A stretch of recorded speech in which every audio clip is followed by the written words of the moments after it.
Be a fan, that's what they call me. Promise that you'll never be lonely.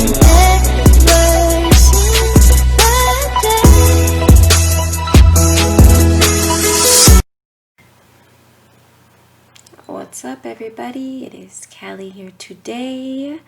How are we doing? I know it's been a while, a few days. I've been working on some things as usual, but I wanted to get on here real quick and talk about something that I have been experiencing lately.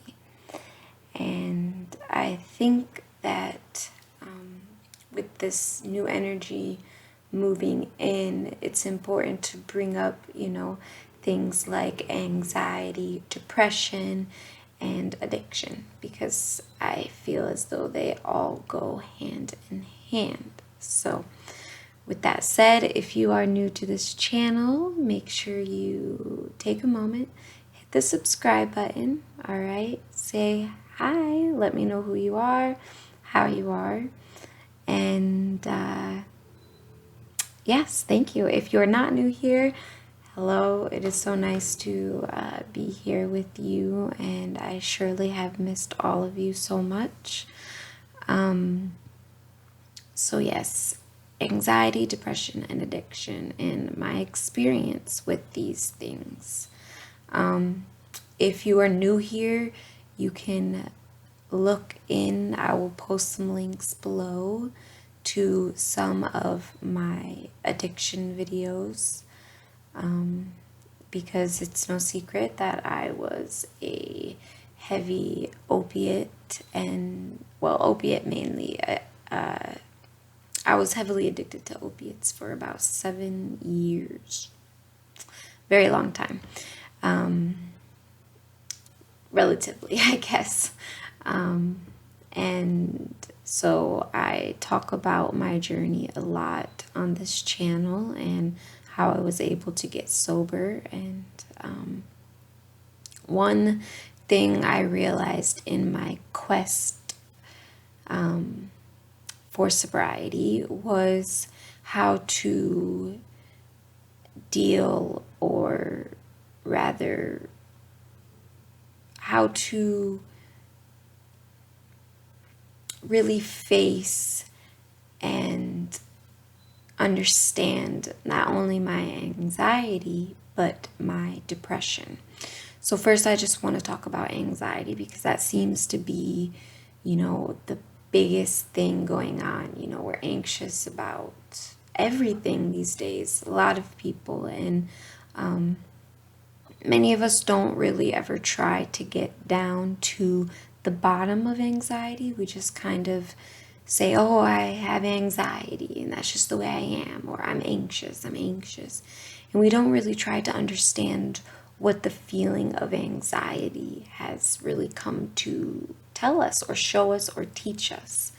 We just take it as a behavior trait or a characteristic. I am anxious, or I have anxiety. We think it's a mental illness. And I'm not saying, there's not mentally ill people who, have anxiety, but I'm just saying that not all anxiety is a mental disease or illness.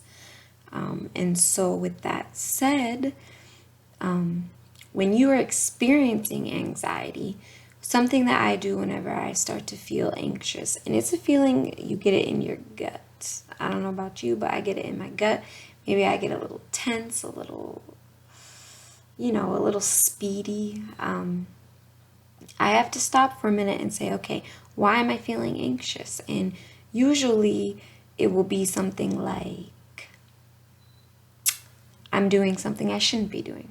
All right. Like sometimes I get anxious before I eat my whole tub of ice cream, right? Because I know after I eat that ice cream, I won't feel very good because it's too much sugar overload. Or I get anxious when I'm not doing something that I know I should be doing, right? I got a deadline I gotta meet, but I'm busy Facebook scrolling or doing basically anything. I don't really Facebook scroll, but what I do is I get real engaged into conversation, so much to where I've had an hour-long talk with someone about something that probably didn't really need to be talked about, and now I only have an hour left, or I'm up till 5 o'clock in the morning doing what I need to do before my baby wakes up. So I will sometimes, yes, get anxiety when I'm not doing what I know I should be doing. So that is always fun. Sometimes I'll get anxiety when I am stuck in the go, go, go, go, go, right? When I'm tense, when I'm in a fear state of mind, when I'm not breathing, when I'm not doing my deep breathing, when I'm not connecting with myself, when I'm not connecting with my body, I'll get really anxious. And so anxiety for me is a message of like, hey, stop, tune in, what's going on? Are you feeling something that you're ignoring? You know, sometimes anxiety comes hand in hand with depression, and here's why. So depression for me happens for a couple reasons. There's the type of depression that we get when we hold on to so many heavy feelings from our past without transmuting or transmutation, which I have some videos about transmutation. I'll be doing more videos because I think this is a really important topic, and you can check out my website, thepanacean.com, to learn a little more about this. But when we're holding on to very heavy emotions from trauma, like grief or very heavy fear, and we are suppressing these, we tend to feel depressed, right? There's a saying that suppression leads to depression. So that is one reason why we get depressed or we suffer from depression, is because we have so much heavy energy, right? And why I say heavy energy is because negative emotions are dense. They're heavy. They hold us very heavily into this physical realm. They're low, slow, and so yeah, they're very heavy. And so when we're holding on to all these heavy emotions, then we tend to feel depressed, because we have some things we need to let go to lighten up, to come back up.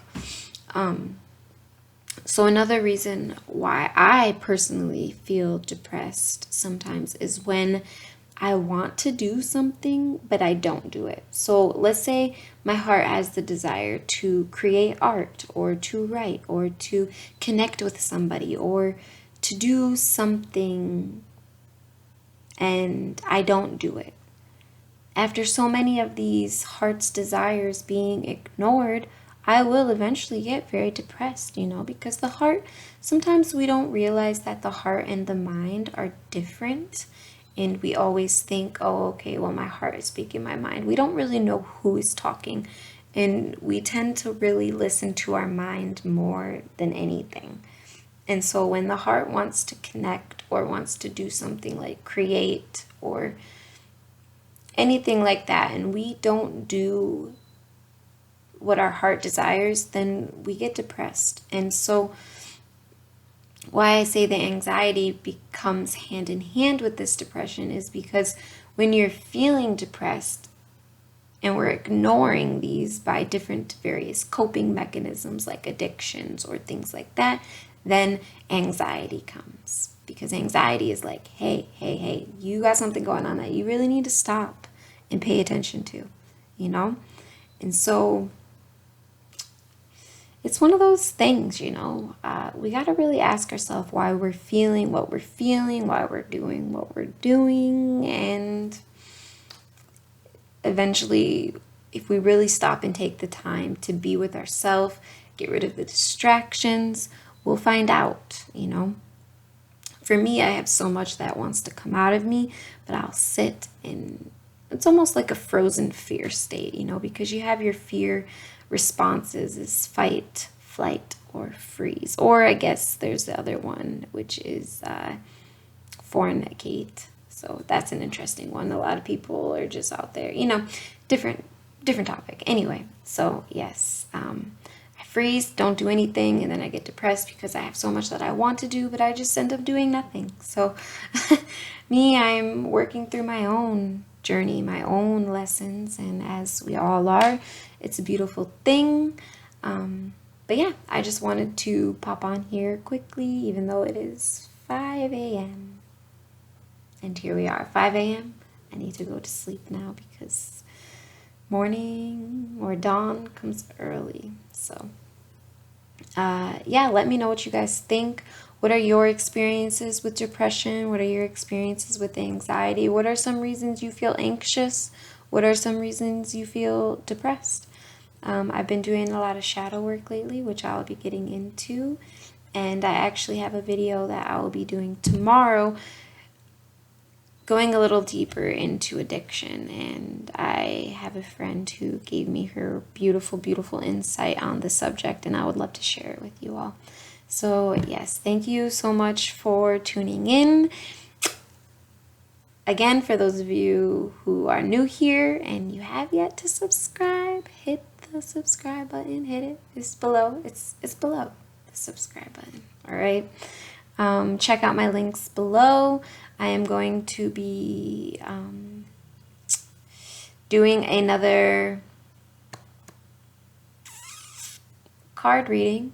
It should be posted right after this video, so look for it. Check out my links below to my other videos if you missed anything. Yeah, other than that, I will see you guys all very soon. Very, very soon. Okay? Take care, and until next time.